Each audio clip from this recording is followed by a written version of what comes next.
జీవజలముగా నిలిచావని, జలనిధిగా నాలో ఉన్నావని,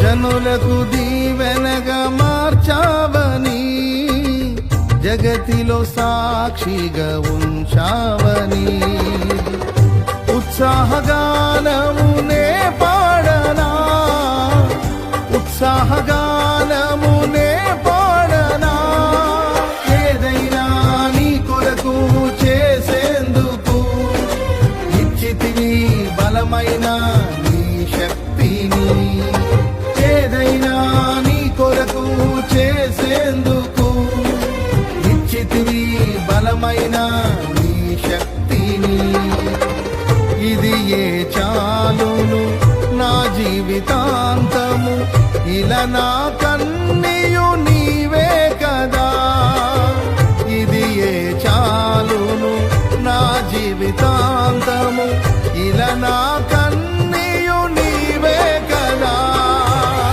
యేసయ్యా నా ప్రాణం. లోపులేదు అన్ని పోగొట్టుకో, లోపు ఏడవలేదండి, ఏది ఏడవలేదు, పరిశుద్ధత కొరకు నిలబడ్డాడు.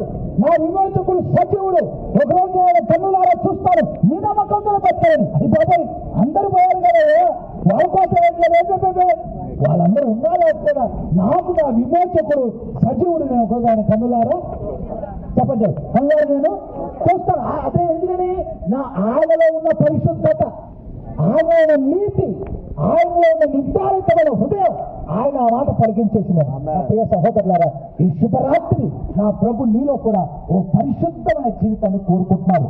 అపవిత్రత అనేది మన దగ్గరికి రాకుండా, లోక సంబంధమైనది ఏది కూడా మన జీవితంలోనికి రాకుండా మన యాత్రను కనుక మనం కొనసాగించగలిగితే, ఏ క్షణం ప్రభు వచ్చినా, ఏ గేమ్ ప్రభు వచ్చినా, కాస్త ఆలస్యమైన దిగులేదు, రెడీగా ఉన్నాం.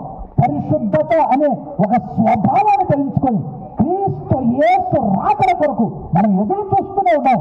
ఏ క్షణం ప్రభు వచ్చినా ఆ నిత్య మహిమను మనం అడుగు పెట్టుతున్నాం కాక అది చెప్పడం సరిగ్గా. అందుకని అందరూ ఉన్నా లేకపోయినా పరిశుద్ధత మాత్రం ఉండాల్సిందే. అందరూ ఉన్నా లేకపోయినా నీతి